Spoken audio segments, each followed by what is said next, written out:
আজি ৰাতিপুৱা এটা বিতৰ্ক আছিল যে কলেজত প্ৰফেচাৰ বা চতুৰ্থ বৰ্গৰ কৰ্মচাৰী তৃতীয় বৰ্গৰ কৰ্মচাৰী হবৰ কাৰণে পিআৰচিৰ ব্যৱস্থাটো চৰকাৰে উইথড্ৰ কৰিছে।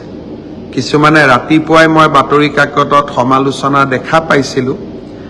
মই শিক্ষামন্ত্ৰীক সুধিছিলোঁ যে আমাৰ পিআৰচিৰ ব্যৱস্থাটোক প্ৰত্যাহাৰ কৰা হৈছে নেকি। শিক্ষামন্ত্ৰীয়ে মোক কৈছিল যে গুৱাহাটী উচ্চ ন্যায়ালয়ে পিআৰচিৰ ব্যৱস্থাটো আইনী ব্যৱস্থা বুলি নামানে কাৰণে এই ব্যৱস্থাটো প্ৰত্যাহাৰ কৰিছিলোঁ। কিন্তু তাৰ পৰিৱৰ্তে আমি এটা ডাঙৰ ছেফগাৰ্ড দিছিলোঁ যে অসমত যদি কোনোবাই চাকৰি কৰিব খোজে তেওঁ অসমীয়া, বড়ো বা বৰাক উপত্যকাত চাকৰি কৰিব খুজিলে বঙালী, হিন্দী ভাষা জানিব লাগিব। অৰ্থাৎ লোকেল লেংগুৱেজ নাজানিলে আমাৰ অসমৰ মহাবিদ্যালয় হওক চৰকাৰী কাৰ্যালয়তে হওক কোনেও চাকৰি কৰিব নোৱাৰে।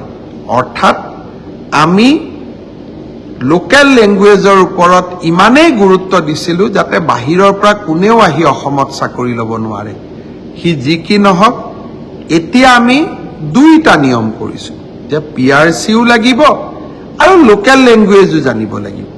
মই ভাবোঁ যে অসমৰ প্ৰতিটো পোষ্ট প্ৰতিটো চাকৰি আমি অসমৰ স্থায়ী বাসিন্দা পিআৰচি ডক্টৰ মনমোহন সিঙৰো আছে, কিন্তু প্ৰকৃত স্থায়ী বাসিন্দাই যাতে চৰকাৰী চাকৰি পায় তাৰ বাবে আমাৰ প্ৰচেষ্টা অব্যাহত থাকিব।